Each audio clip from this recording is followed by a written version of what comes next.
And it really is fabulous to be here today at Canberra Playing Fields #1 with my good friend Zed Seselja, the Prime Minister of Australia, and of course the fantastic Tani, who will address us shortly. As I look around the playing fields today and I watch all of these young kids and their parents out there, we do everything we can as a government and as a society to make sure that in the physical world in which we all live, and in particular in which these children live, they are safe. We need to, and we have been as a government, taking steps to ensure that the online world in which these children, that is now their reality, they will live going forward, is also a safe space. And that is why I'm very pleased to be here today to announce that the government is going to take further steps to protect Australians, and in particular young Australians online. Because that's what we all deserve. We interact in that online world. We deserve to be safe in the online world. And that is why we will be introducing legislation, the social media anti-trolling legislation. It will specifically do two things. The first, of course, is an issue that so many journalists have raised with me. It is the impact of the High Court decision in the Fairfax media and Vola case. The journalists here would be very familiar with the outcome of that decision, because what the High Court has said is that a social media user, not the social media company itself, a social media user who has a Facebook page can now be held liable as the publisher of comments made by a third party on that social media page, even if that particular social media page owner did not know about those third party comments, or worse, was unable to do anything about them.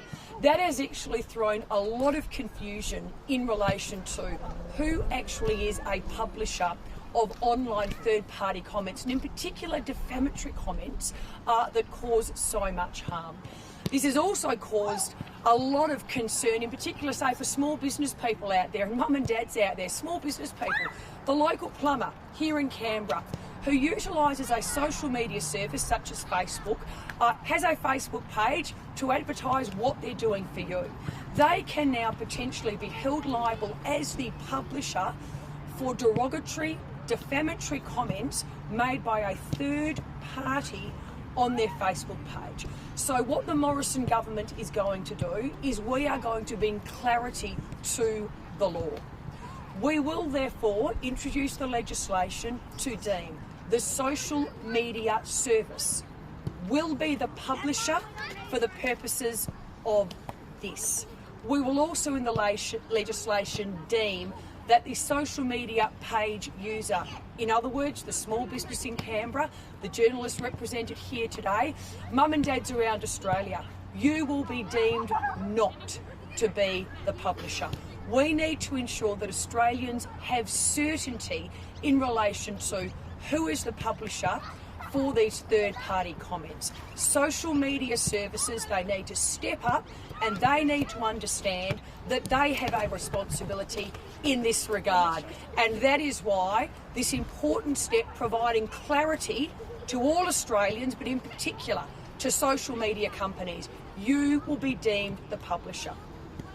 But at the same time, as the Prime Minister said, we need to take steps to ensure that Australians are safe online.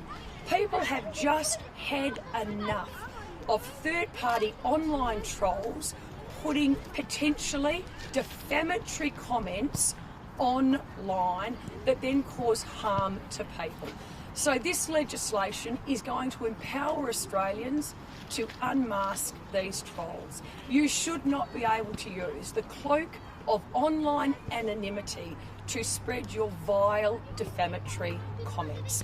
And so what we will do is we will ensure that social media companies in Australia, they will be required to have a nominated entity here in Australia. They will be able to get a defence from being the publisher if they have in place a complaints procedure as set out in the legislation. The complainant asks them to activate the complaints procedure, and as a result of going through the complaints procedure, they are able to provide the complainant with the details of the online troll, in other words, unmask them, with either their email address, their mobile phone number, or other relevant details to enable that person to take a defamation action against them. In the event that they are unable to do this, they will not get the defence.